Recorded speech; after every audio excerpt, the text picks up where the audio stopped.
अब देखते हैं बंदरगाह, क्या देखते हैं? बंदरगाह। हिंदी में बोलते हैं, इंग्लिश में बोलते हैं सी पोर्ट।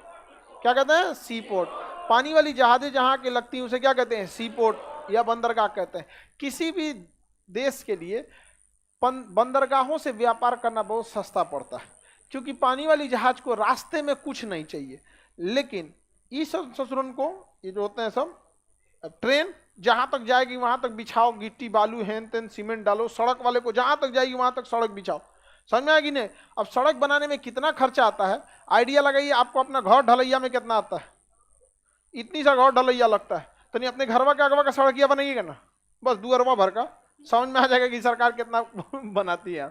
दुआरे भर में हो जाएगा। जबकि आप जिस सड़क को बनाते हैं वो पैदल चलने के लिए, वो ज्यादा क्षमता नहीं झेल पाएगा। एगो ट्रक लोडेड पूरा बालू लोड लेके आएगी ना तो धंसा देगी उसी में, यहाँ पे नहीं संभाल पाएंगे। तो करोड़ों का खर्चा, जबकि ये सारे पैसे बच जाते हैं किसमें? पानी वाली जहाज। बस जहाँ खड़ा होगी वहां बंदरगाह बना दीजिए, बस लीजिए निकल जो रे, निकल गया यहाँ पे। उसको कोई टेंशन नहीं है, ना जाम लगना है ना कुछ। बीच समुद्र में कहीं खड़ा कर दो, जाम वाम लगने का थोड़ी झमेला। यहाँ सड़क वड़क में जाम लग जाता है। तो पानी वाली जहाज सबसे क्या है? सस्ता है। अब बिहार में क्या है? वही नहीं है, सीपोर्ट नहीं है। तो इसके लिए हम माथा कूचे? नहीं है तो क्या करिएगा? झारखंड बंगाल का थोड़े ना कब्जा कर लीजिएगा। अगर हमारे यहाँ सीपोर्ट नहीं है, नेपाल को तब तो सांस लेना मुश्किल हो जाता है। ऐसा कुछ नहीं है। ड्राई बंदरगाह आ गए हैं सब, सूखा बंदरगाह। कैसा बंदरगाह? सूखा, बिना पानी का बंदरगाह। कैसे? DFC, dedicated freight corridor. एक ऐसा मालगाड़ी, एक ऐसा ट्रेन की लाइन जिसमें केवल मालगाड़ी चलेगी, डेडिकेटेड फ्रेट कॉरिडोर। वो कलकत्ता से लुधियाना तक जा रही है। कहाँ तक? लुधियाना से। और यहाँ दिल्ली से लेके मुंबई तक जा रही है। अब ये निकल रही है रोहतास से। कहाँ निकल रही है? रोहतास, सासाराम से नीचे में यहाँ पे। अब यहाँ पे आप पूरा जितना सामान ले आना है कंटेनर में लाद दीजिए बंदरगाह तक, क्या कर देगा? पहुंचा देगा यहाँ पर। तो अभी हम लोग को बंदरगाह देखना है। सबसे यहाँ पे देखिए पहले कांडला बंदरगाह, पहले नक्शा में देख लीजिए कांडला बंदरगाह। इसका नाम बदल के दीनदयाल उपाध्याय बंदरगाह हो गया है, कांडला बंदरगाह का। कांडला बंदरगाह अभी सबसे ज्यादा व्यापार कहाँ से होता है? कांडला बंदरगाह। सबसे ज्यादा व्यापार कांडला बंदरगाह। जब ज्वार भाटा आता है तो इसका लेवल उठ जाता है, ज्वार भाटा चला जाता है तो लेवल थोड़ा सा डाउन हो जाता है। इसलिए इसे ज्वारीय बंदरगाह कहते हैं। कौन सा बंदरगाह? ज्वारीय बंदरगाह कहते हैं। सर्वाधिक व्यापार कांडला बंदर। इसमें व्यापार पहले ज्यादा नहीं होता था। रीजन समझिए इसको बनाया क्यों गया था। मुंबई बंदरगाह के बाद भारत में सबसे बढ़िया बंदरगाह अगर कोई था तो वो था कराची बंदरगाह। तो यहाँ से व्यापार सब कहाँ से हो जाता था? कराची से। और ये वाले व्यापार मुंबई से। विभाजन के बाद कराची हो गया अलग। अब ये एरिया हैवी इंडस्ट्रियलाइजेशन है। देखिए यहाँ पे इंडस्ट्रीज बहुत ज्यादा हैं। पंजाब, हरियाणा, दिल्ली, राजस्थान, गुजरात, हैवी इंडस्ट्रियलाइजेशन है। और उसके लिए बंदरगाह जो मेन था कराची लेके चल गया जिन्ना। तो कराची बंदरगाह की जरूरत को पूरा करने के लिए क्या बनाया गया? कांडला। अब कांडला बंदरगाह धीरे धीरे डेवलप करते करते, अचानक तो डेवलप होगा नहीं, तो यहाँ मुक्त व्यापार क्षेत्र घोषित कर दिया गया, फ्री ट्रेड जोन। क्या बना दिया गया? Free trade zone. मुक्त व्यापार क्षेत्र में गवर्नमेंट बहुत सारी रियायतें देती हैं, बहुत सारी रियायत देंगी। जमीन दे देगी बहुत सस्ता, 1 रुपये स्क्वायर फीट, 2 रुपये। अडानी को जमीन 1 रुपये स्क्वायर फीट मिला है बंदरगाह बनाने की, 1 रुपये स्क्वायर फीट। और ना दिल्ली में, मुंबई में किराया जो है ना वो 200 रुपये स्क्वायर फीट है। जगह का 100 से 200 रुपये स्क्वायर फीट किराया है। अगर जाइएगा ऑफिस लेने मुंबई में ना तो किराया कितना रहता है। तो उसको पोर्ट डेवलप करने के लिए दिया गया। तो यहाँ पे सरकार जमीनें सस्ती दे देती है और ना कहती है कि अगर आप यहाँ फैक्ट्री लगाइएगा यहाँ पर मुक्त व्यापार क्षेत्र में तो हम आपको टैक्स नहीं लेंगे, लेकिन शर्त यह है कि जितना सामान बनाएंगे वो विदेश बेचिएगा आप। तो इससे व्यापार विदेश में भी बढ़ जाता है और वहाँ इंडस्ट्रियलाइजेशन भी लग जाती है। और एक बार इंडस्ट्री लग गई तो बाद में आप कह दीजिएगा वो 10 साल वाला प्लान खत्म, जियो का फ्री वाला सिस्टम खत्म, अब लगेगा, लगने लगेगा। तो ये इंडस्ट्रियलाइजेशन यहाँ क्या है? मुक्त व्यापार क्षेत्र है। मुक्त व्यापार क्षेत्र, मुक्त व्यापार क्षेत्र में यदि आप विदेश के लिए कोई चीज का निर्यात कीजिएगा तो क्या पैसा लगता है? टैक्स लगेगा? नहीं। तो सबसे व्यस्त बंदरगाह कांडला। बताइए कच्छ की खाड़ी है कि एक खंबात की खाड़ी में? इसका नाम क्या हो गया? दीनदयाल उपाध्याय बंदरगाह। या मुंबई में 2 बंदरगाह, एक मुंबई बंदरगाह, एक नेवा शिवा बंदरगाह। मुंबई और नवा शिवा, मुंबई तथा नया। सबसे बड़ा बंदरगाह मुंबई, सबसे आधुनिक बंदरगाह नवा सिवा। नवा सिवा का नाम है Jawaharlal Nehru, JNPT, Jawaharlal Nehru port trust. हम आपको बताए थे पॉलिटी के क्लास में बताते कि बंदरगाहों का नियंत्रण पोर्ट ट्रस्ट में था, JNPT, Jawaharlal Nehru port trust. तो जवाहरलाल नेहरू बंदरगाह किसका नाम है? नवा सिवा। किसका? नवा सिवा का। किसका नाम है? नवा सिवा का। तो मुंबई में कितने बंदरगाह? कितने? 2। सबसे आधुनिक नवा सिवा, सबसे बड़ा मुंबई, सबसे ज्यादा व्यापार कांडल, सबसे ज्यादा व्यापार कांडल। तो कांडला में व्यापार का कई रीजन है, यहाँ से सामानें आती हैं सीधे लोड होके भेज दी जाए। मुक्त व्यापार क्षेत्र है इसलिए ज्यादा लोड होता है बाहर जाने के लिए। और राजस्थान वगैरह के एरिया में खनन ज्यादा है, वहां से निकालिए एक्सपोर्ट कर दीजिए, पत्थर वगैरह का, बहुत सारा पत्थर वगैरह का यूज भी होता है। आगे बढ़े, हमारे यहाँ भी इंडस्ट्रियलाइजेशन ज्यादा है। रोहतास के एरिया में जाके देखिएगा तो वो सब एरिया हैवी इंडस्ट्रियलाइजेशन है, लेकिन किसी को पता ही नहीं रहता, उसको कोई उतना ध्यान ही नहीं दिया गया। यहाँ पे हमारे यहाँ इंडस्ट्रियलाइजेशन को कभी ध्यान नहीं दिया गया, वरना इंडस्ट्रीज के लिए 2 चीज़ों की सबसे ज़्यादा ज़रूरत होती है। एक, कच्चा माल इजीली अवेलेबल हो जाए, दूसरा सस्ता लेबर, जिसमें सबसे ज़्यादा मायने रखता है सस्ता लेबर, क्योंकि उसको डेली चाहिए। जैसे हमको सपोज कीजिए कि चीनी मिल बनाना है, तो कच्चा माल उसके लिए गन्ना है, तो गन्ना एक के बार ना आएगा जी, पूरा मालगाड़ी ट्रेन लोड करके मंगा देंगे, तनी दूरे पड़े तब। लेकिन जो मजदूर काम करेगा तो 365 दिन काम करेगा। अगर मजदूरे महंगा मिल गया तो लॉस हो जाएगा, तो मजदूरी सस्ता। मजदूरों को चढ़ा चढ़ा के इंडस्ट्रीज में, इतना बिहार के इंडस्ट्रीज में स्ट्राइक कराया गया, हमारी मांगे पूरी करो, ये करो वो करो। डालमिया इंडस्ट्रीज बंद हो गई, डालमिया सीमेंट पर इतना बेहतरीन सीमेंट है। अब मजदूर जो होते हैं ना वो इमोशनल हो जाते हैं, उनको ही नहीं समझ में, अब वो बहुत ज्यादा तो क्वालिफाइड नहीं होते। और भी जब डालमिया बंद हुआ तो उस समय का तो एजुकेशन सिस्टम एकदम चौपट था, बहुत ज्यादा। अब मजदूरों को चढ़ा के में एगो नेता बनेगा, ये नहीं होना चाहिए। देखिए, एक मिनिमम वेज फिक्स होना चाहिए कि इससे कम आपको सैलरी नहीं मिलेगी। मेडिकल सुविधा बढ़िया होनी चाहिए। सिक्योरिटी के मामले में समझौता नहीं, ये ना कि बिना हेलमेट चढ़ा दिए कहीं पे। सिक्योरिटी सही है, मिनिमम वेजेस सही है, वहां पे काम करने का टाइमिंग फिक्स होना चाहिए, खाने की कैटेगरी। बाकी चीजों के लिए ऐसा नहीं है कि कोई कंपनी चाहेगी कि उसका मजदूर ले, इसके लिए गवर्नमेंट को भी कैटेगराइज करना चाहिए। गुजरात में तन जाए लोग ना, तनी कहें लोग ऐसे हमारी मांगे हई करे हु करे। आखिर क्यों कंपनियां जाती हैं गुजरात में? अब सपोज कीजिए कि कोई कंपनी है और रक्षाबंधन में राखी बना रही है, और वहां रक्षाबंधन का टाइम आया, कोनो स्ट्राइक पे चल गया 10 दिन से, अब बताइए बाकी दिन वो बिकेगा?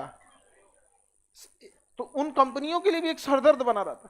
तो हमारे यहाँ क्या किया गया ना कि ऐसा न उस सबको चढ़ा बढ़ा के दुरुपयोग कर दिया। नेता ही तो हमारे यहाँ जनबे करते हैं, तनी सा पैसा का 4 व्हीलर के बाद वो सोचेगा अब नेते हो जाए हम। उसके लिए क्वालिटी होनी चाहिए। अच्छी बात है, पढ़े लिखे लोग को जाना चाहिए वहां पे, आप लोग को भी वोट डालना चाहिए क्योंकि आप पढ़े लिखे हैं आप। लेकिन ये तरीके पूरा इंडस्ट्री चौपट कर दिया, भाग गए वहां से, चला गया वहां से। कितना रोजगार मिलता था, ऐसे दिखता है ना, एक फैक्ट्री से एक रोजगार। अच्छा, एक कॉमन आदमी को ऐसे देखिएगा, किसी को लगेगा कि खान सर पढ़ा रहे हैं ना, कच्ची रोजगार है, देख रहे हैं कितना लॉज कितना।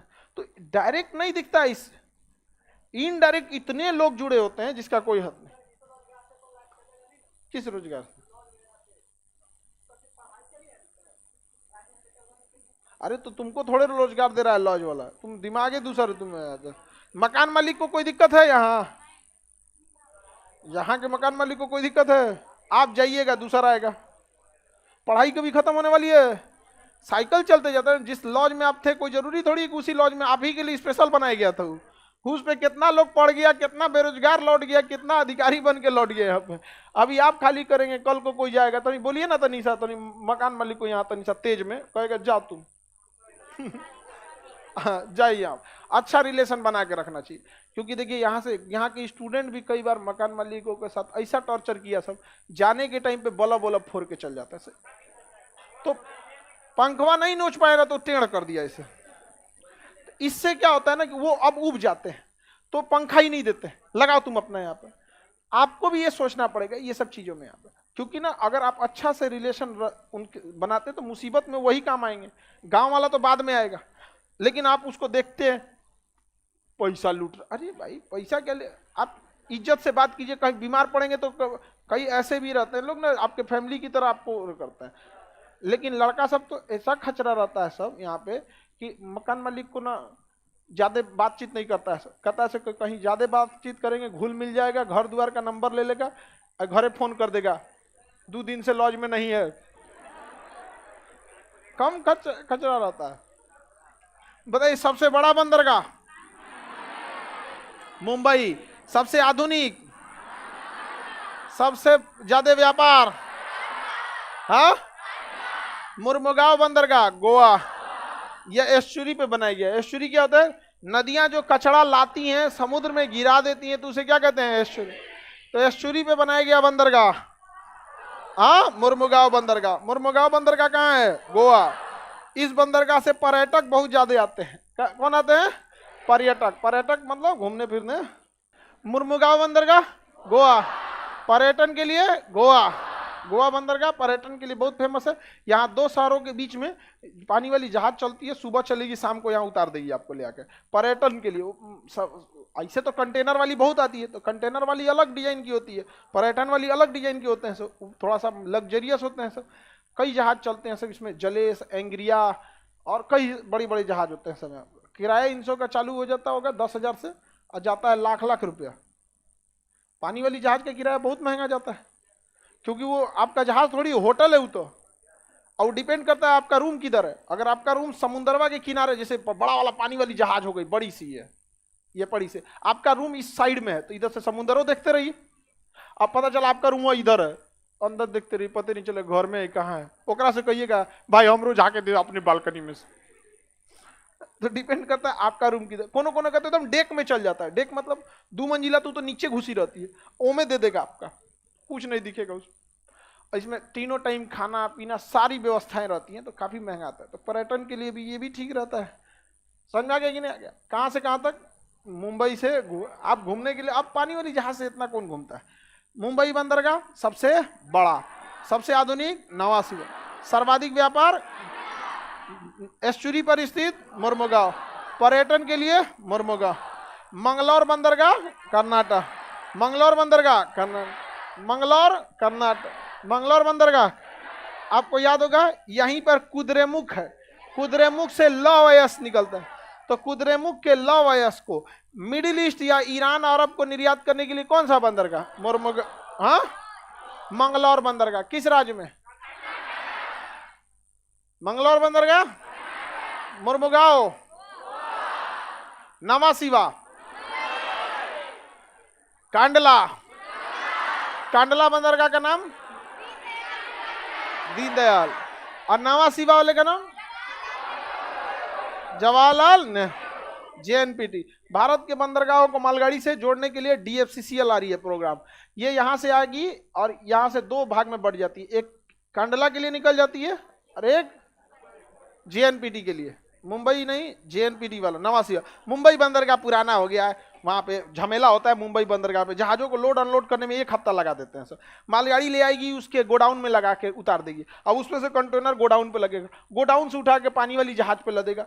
झमेला नहीं होगा यहाँ पे। और जेएनपीटी बंदरगाह एकदम आधुनिक है। ये पानी वाली जहाज है, देखिए ये समुंदर है, देखिए वहां पे ऐसा समुंदर है, यहाँ पे समुंदर हो गया जेएनपीटी में। अब यहाँ पे पानी वाली जहाज ले आके खड़ा किया हुआ अपना, और यहाँ पे क्रेन है। यहाँ पे क्या लगाया है? क्रेन, लाइन से क्रेन है यहाँ पे, और इसके पीछे मालगाड़ी का जगह बना दिया। लो, ट्रेन आएगी, यहाँ लग जाएगी, यहाँ से लेके अगर जान, सपोज कीजिए कि यहाँ से अगर इसको, कौन सी हो गया जी, यहाँ पे गोडाउन है, यहाँ क्या है? गोडाउन। ले आके ट्रेन उतार के यहाँ रख दिया, पूरा कंटेनर 2000 कंटेनर उठा के रख दिया यहाँ पे। अब क्रेन इतने लंबे होते हैं कि यहाँ से यहाँ उठा ले आते हैं, सब उठा के ले आएगा, इस पे लाद देगा सीधे, जा फटाफट लग जाएगा यहाँ पे। अब कोई मान के चलिए बिहार में सामान मंगाया कोई, 1 कंटेनर पूरा 200 कंटेनर मंगाया बिहार में, सिंगापुर चाइना से सामान आ रहा है या गल्फ कंट्री से आ रहा है, जहाज लगा दिया यहाँ पे, लगा दिया, लग गया जहाज यहाँ। अब उसको बिहार सरकार ट्रेन भेज दी, यहाँ पे पता रहता है कि डेट की कब तक वो पहुंच जाएगा, उसी हिसाब से ट्रेन भेज दी। यहाँ ही लगा, यहाँ से किस पे लोडिंग कर दिया? ट्रेन पे, और ट्रेन लेके चल दी यहाँ से जेएनपीटी से, यहाँ से इंटरचेंज करेगी, या ईस्टर्न डेडिकेटेड जो यहाँ जाती है, यहाँ से उठाया ले आके पटक दिया यहाँ सासाराम में 2 दिन में। समझ में आया कि नहीं? क्या पहले 1 हफ्ता लगता था, तो अब ड्राई बंदरगाह आ गए, सूखल बंदरगाह। सूखल बंदरगाह बतिया तो बराबर है, अरे 2 दिन एक्स्ट्रा लगा, और कौन चीज ज्यादा लगा?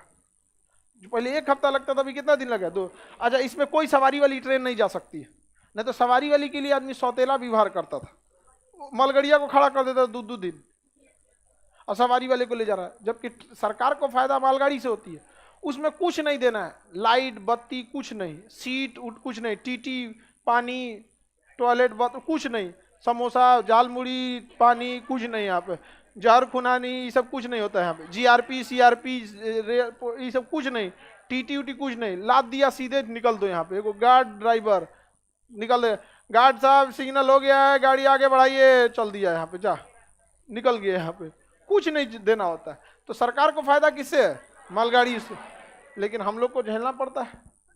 आगे बढ़े, बताइए सबसे आधुनिक बंदरगाह। तो ये जो WDFC है मालगाड़ी वाली, ये मुंबई बंदरगाह को कनेक्ट करेगी JNPT को।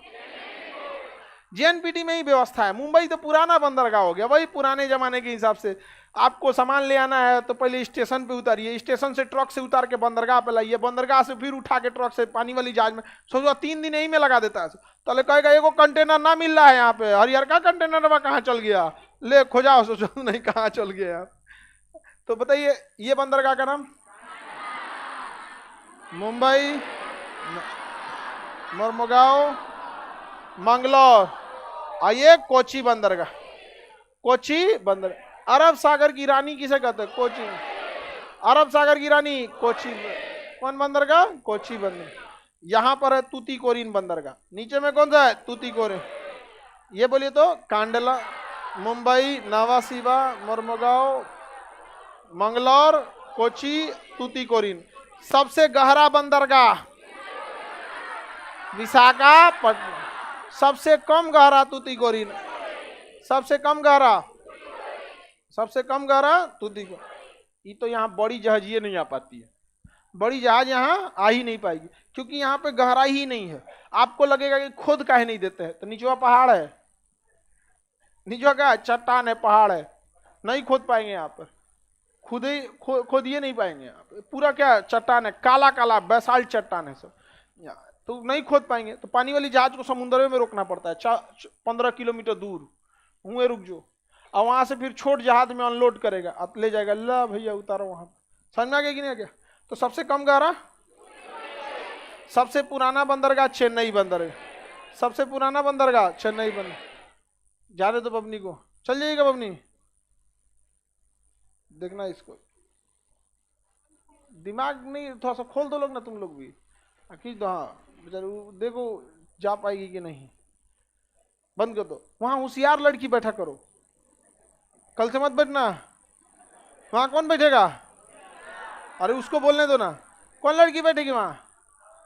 होशियार लड़की। हाँ गुड, वेरी गुड। देख रही है उसका तबीयत खराब है, बेहोश होने, तो ओकरा देख रही है, गेट खोलो, भेजो उसको यहाँ पे।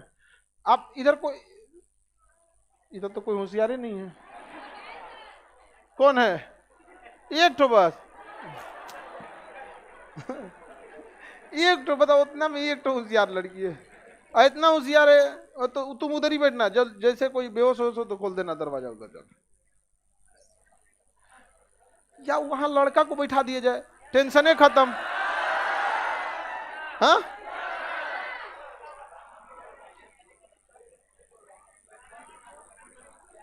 सबसे पुराना बंदरगाह, सबसे पुराना चेन्नई बंदरगाह, सबसे पुराना बंदरगाह चेन्नई बंदर। वहां पे एक और बंदरगाह, एन्नौर बंदरगाह।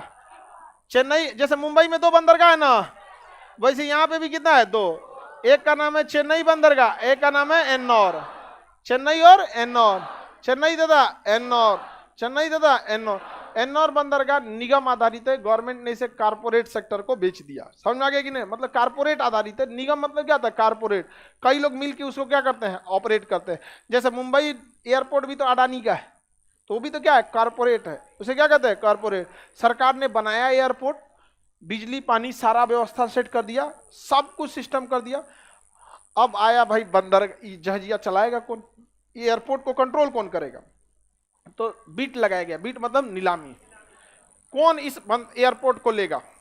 तो कहा गया कि जो भी एयरपोर्ट को लेगा वो पर पैसेंजर हमको एक चार्ज देगा, जैसे जितना पैसेंजर आए उतना चार्ज देगा। मिनिमम होगा 50 रुपया, एक पैसेंजर से 50 रुपया कम से कम लेंगे। तो बोली लगा, मिनिमम स्टार्टिंग है वो। अब बोली लगाओ तो कोई कंपनी करिए 55, तो दूसरा कहता 65,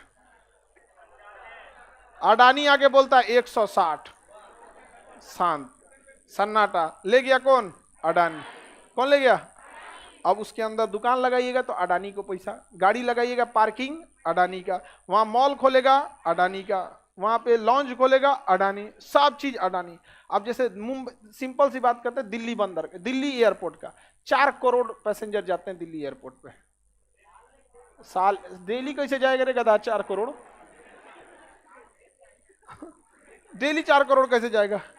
7 जीरो है ना, 4 करोड़ लोग जाते हैं कहाँ?